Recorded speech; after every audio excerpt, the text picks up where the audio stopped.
bienvenidos a El Salvador. Por su seguridad y en atención a las regulaciones deben permanecer sentados con el cinturón de seguridad abrochado.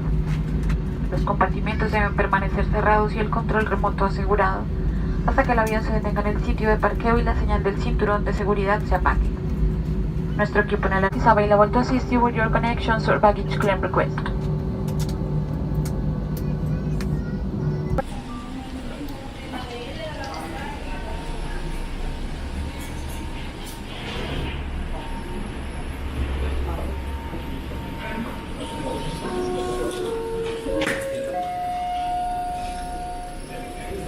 Último llamado para pasajeras Alexandra Juan y María Isabel Ruiz.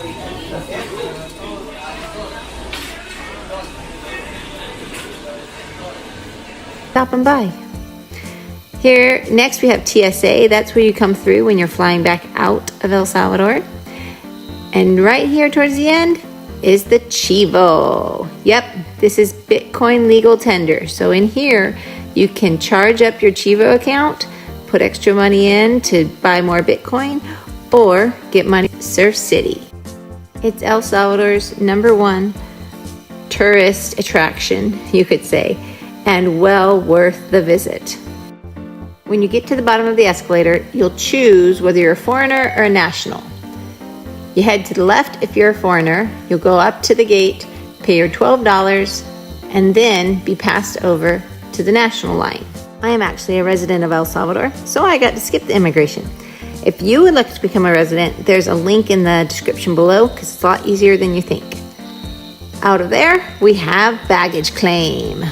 Now, something important for baggage claim is there's 4 different baggage claim turnstiles. Now you'll notice down in between turnstile 1 and turnstile 2, it says Puerta Dos. That's where you can pick up all your odd size stuff, like your surfboards and your bikes. Once you got your stuff, it's going through customs. You roll up, you give them. Here you will turn in your declaration paper that was given to you on the plane. Don't worry, we're almost done. You can make it.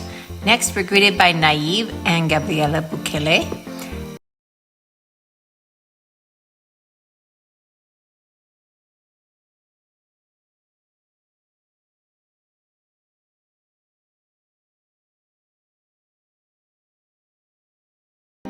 Rental cars are on your right. And straight ahead to the light. If you're hungry, to the right we have a variety of quick snack foods. And to the left, underneath this nice long walkway, is a great little kids area where your ride is. Out here is the pickup area.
¿Qué campamento de Castillo del Rey?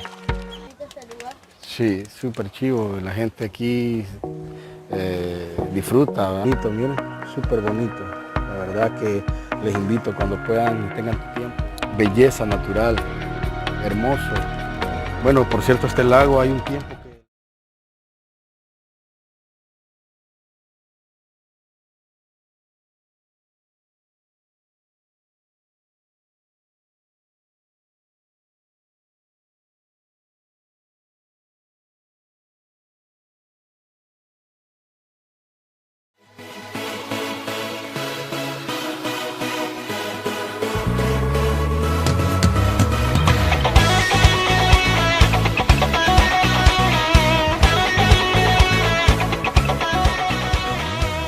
Castle Ministries is exploding with life as tens of thousands of young people work to evangelize all of the children of their countries. The easiest way to understand King's Castle Ministries is to visualize the program in three broad general categories: local, national, and international. King's Castle Local is our local church where we are constantly working to develop curriculum strategies to be able to consistently replicate children of the Spirit. Our discipleship program is about 30% written materials and 70% carefully guided experiences, which we use not only to minister the baptism of the Holy Spirit with the initial evidence of speaking in tongues, but work with the children to help them activate their spiritual gifts in real-life ministry experiences. We carefully challenge youth to reach the children until the children become the youth and already have it in their spiritual DNA. We call this phenomenon a generational volunteer Pentecostal movement. These child leaders grow up to become youth and adult leaders as well. One of our primary focuses on the local level is Prayer in the Prayer Fortress, where we have been praying in El Salvador since October 31st, 1998. Hundreds have been called into the ministry. King's Castle National is a network of 300 Assemblies of God churches all over El Salvador, working to reach all of the children exponentially.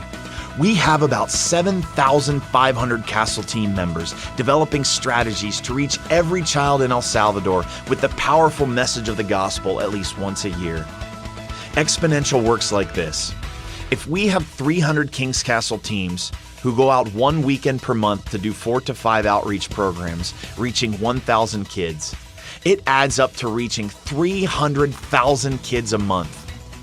If we multiply 300,000 kids per month for 12 months, we have reached 3,600,000 kids all over El Salvador. Our goal is to reach every child in El Salvador at least one time a year by doing outreaches in public schools, gang-run barrios, soccer fields, parks and playgrounds all over El Salvador. Our El Salvador Bible schools are full because many of these child and youth preachers are called into full-time service of the King as pastors, evangelists, teachers, worship leaders, and missionaries after spending their early years doing their evangelism for fun. King's Castle International is currently operating in 29 countries. As part of King's Castle International, we are working with feeding centers operating out of local churches in needy areas. We also teach English as a second language to many underprivileged children and young people. A vital part of our international strategies is to host as many AIM, MAPS, and medical teams as we can. We have great needs in El Salvador and in the LAC region, but the primary reason we host teams is to help thousands of young people get a first-hand experience in missions so that hopefully God will call them to serve somewhere around the world as missionaries themselves. These young missionaries are trained at our own King's Castle International Training Center in an Assemblies of God Bible School annex. The students study theology as well as developing their learning skills in 6 major areas, including missions training, children's ministries, English as a second language, communication skills, economics and practical business training, and self-sustaining farming methods. Our farm is growing, and we believe that it is a vital part of training our young missionaries, and they will take that to their part of the world, including our tilapia production, Peliboy sheep production, chicken production, dairy production, fruit tree planting, and vertigrow aquaponics greenhouses. Would you please join us in prayer, finances, or a missions trip that would be sure to impact your life, as well as the students you bring to El Salvador to experience the Great Commission firsthand? Don and Terry Triplett are overcomers who have faced war, gangs, hurricanes, earthquakes, volcanic eruptions, poverty, persecution, and huge financial obstacles. They keep focused on reaching every child on the planet, and God is opening many new doors of opportunity. If you bring a team to El Salvador, your young people will be greatly impacted by their lives of simple faith and giant victories that have rarely been told publicly, but for the glory of God. Don and Terry followed Don's father's advice and discovered what God wanted them to do. And they found a place on earth where God was and is doing something amazing in the hearts of children. And they jumped in the middle of it. For more information on how you can be a part of King's Castle Ministries, contact missionaries Don and Terry Triplett at triplett@kingscastle.org. Also visit their websites www.kingscastle.org and www.kingscastlenews.org.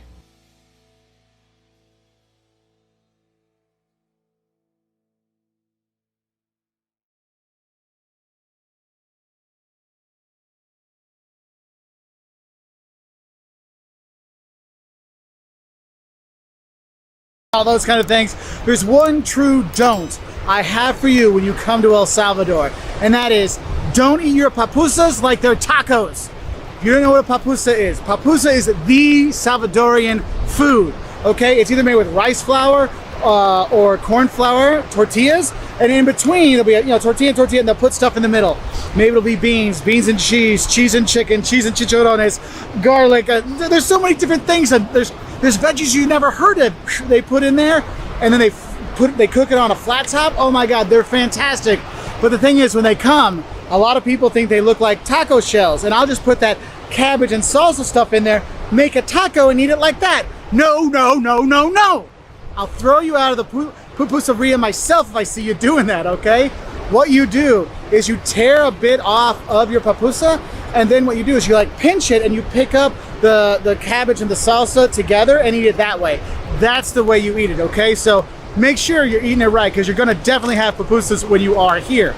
Now, another don't for the pupusas I will say is don't eat it with a fork and knife.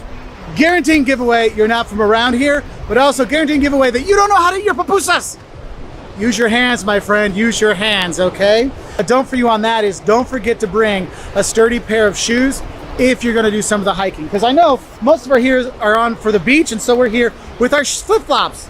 Well, your flip-flops are not gonna work when you're hiking up the volcanoes and stuff like that. Another good thing you can do, this is one of our fans, a lot of our fans told us to go to Lake Coatepeque, and there it's a lake that's inside a volcano. Yes, and there's all kinds of bars and restaurants there. You can take jet skis out there. You can go see the President's Island if you like, that's in the middle of it. There's all kinds of stuff you can do. And I mean, you can go to some of the indigenous populations land and check that out with some of the history. Yes, you can go to San Salvador, see the museums there in the cathedral. I like the town of Santa Ana. You go there, the cathedral there in Santa Ana is just gorgeous. You go in the theater, all kinds of stuff. It's really, really nice. Now, my next don't actually goes along with those prices, and that is don't forget to bring US dollars. El Salvador, the official currency is the US dollars. So you're paying in dollars when you're here, okay? And since the prices are low, make sure you're bringing a lot of singles, a lot of $5 bills, $10 bills, maybe $20 bills. Don't bring the hundreds and fifties, because a lot of places, they won't have the change for it. So have the smaller bills. You know, we brought a few $100s with us, and a lot of places do take cards, so we have been paying with that in certain places too. But when you're going to be going to, you know, you want to buy a little snack here, you want to get some horchata. Oh, the horchata here is fantastic. It's even sweeter than the Mexican horchata. You have all these things. Having a cash really goes a long way, and it's US dollars. And with those dollars, another thing I should say is when you go out to eat, don't forget to tip. You tip about 10% at the restaurants. Just give them the cash on the side and you're good to go. And speaking of good to go, yeah, my next don't for you is don't throw the toilet paper into the toilet. You throw the toilet paper into the bin or the trash can next to the toilet, just so you know. The pipes here can't handle a lot of toilet paper, so that goes there. And another don't I have for you when it comes to the toilets, don't forget to make sure you have toilet paper before you sit down. One, you might go to places that don't have toilet paper, or two, sometimes the toilet paper roll is actually outside the toilets, like where you wash your hands, and so you gotta get your roll there when you go sit down. Just giving you the heads up. Another don't I should tell you with the water is don't drink the tap water. Get the purified water, bottled water. If you're staying at a hotel, I'm sure they have a restaurant. Just ask them to fill you up. I mean, we brought our water bottle with us, and every time we needed something, we just asked them, boom, ice water to go from purified water. Definitely bring a water bottle, because my next don't for you is don't get dehydrated, okay? You want to make sure you're keeping hydrated with water. There's all kinds of great drinks here. You know, I mean, I talked about horchata already, but you get chan, which is basically like, think slush puppy syrup mixed with water. There's that. You get the lemonade here, limonada con hierbas. It's lemonade with like herbs in it. Oh my God, that's my favorite thing to have here. But you do want to stay hydrated when you are here, so have a heads up. Because the sun here is really strong, and whether you're out in the volcanoes hiking, or you're in the lake, or you're you know, the sun is really a big issue. So don't forget to bring that really good sunblock with a high SPF and a wide brim hat, just to keep you, you know, protected from that sun. Another don't is don't forget to bring bug spray, bug bands, anti-bug bite afterward stuff, because the bugs here, they're a real deal, okay? And you want to make sure you got the creams, you got the lotions, you got the sprays, because man, like our little one, the bugs just love the kid, and we're still putting it on. He's still getting some, so do be careful with that. So do bring the bug spray. The thing is, though you might get upset a little bit about the service, I haven't had any problems. The people still have been really nice with us. And the thing I think I should mention to you, because a lot of times when people come to Central and South America, they always feel that, hey, people are going to try to rip me off because we're tourists, so I'm going to negotiate. Here in El Salvador, they're probably not going to rip you off. The price they give you, the price you're going to pay. You do not have much negotiation here, so don't look like a jerk and try to negotiate with the grandma who's selling her little trinkets. Probably the price she's offering you is the legit price, so just have that. And if there's a price tag, that is the actual price, okay? So have a heads up for that one. And my last don't for you might have to do with more when you don't want to come, because I would say this, don't really come for May, June, or July, because that's the rainy season. October is historically the windy season, but May, June, July, rain. I mean, it doesn't rain every day, but it rains enough that it might make it so your trip here isn't as wonderful as it should be. So maybe visit the other 9 months out of the year, and you could have a great time. Now, another don't I need to tell you is when you're going to be flying into San Salvador from the US or other places, you're going to probably have to pay a $12 kind of tourist, not visa, but a tourist card thing. So make sure you have $12 cash for adults, because you get in, you just pay them straight away. They put a sticker in your passport and you're good to go. I mean, it doesn't take much time at all, but just have the cash with you so you're good to go. Kids did not have to pay it, but we did. So just want to have a heads up for that one. Hello everyone, and welcome to Mr.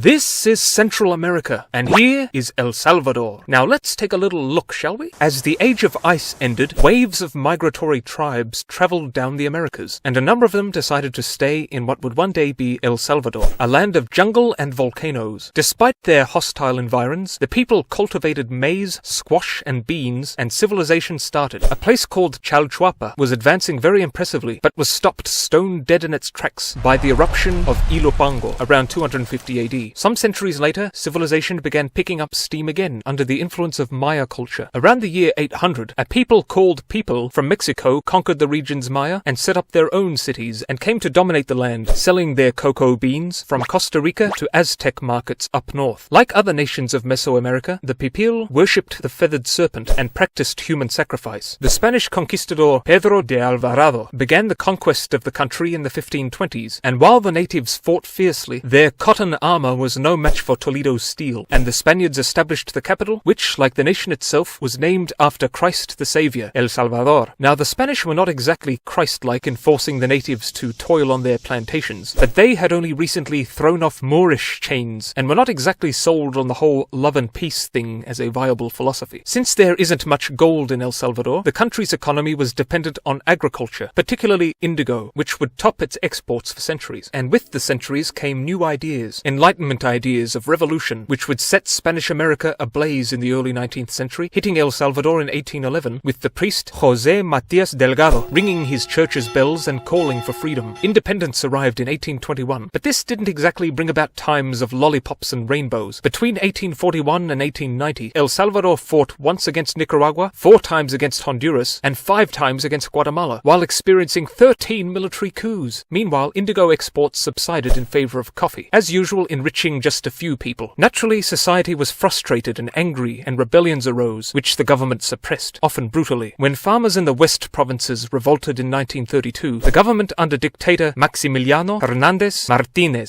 sent the army to slaughter the insurgents, killing over 10,000 people. Years later, a man who had lost his father in the massacre stabbed the dictator to death. Unsurprisingly, many Salvadorans fled their country and began living on unoccupied plots of land in Honduras. Then Honduras decided it wanted to occupy those plots and started kicking Salvadorans out. So El Salvador's army invaded Honduras in the Football War, named after the frequent skirmishes between the two nations' fans at soccer matches. After 4 days, the OAS stepped in to stop it, but still the tension and trouble continued, with another military coup in 1979, leading to a 12-year civil war between the government and left-wing guerrillas, a terrible time of torture, death squads and disappearances, with champion of the poor, Archbishop Oscar Romero, bravely calling for an end to the violence, only to be shot dead during Mass. He was canonized as a saint by Pope Francis in 2018. The war left about 75,000 people dead before it ended in 1992. Reforms were passed and the economy began to improve, and El Salvador today has a medium level of human development, meaning improvements are still needed, but they are happening. And while El Salvador has the highest homicide rate in the world, due largely to violence from gangs like MS-13, the number is decreasing, and let's hope it dwindles to 0. So that's it for El Salvador, and that's all from me for now. Bye-bye!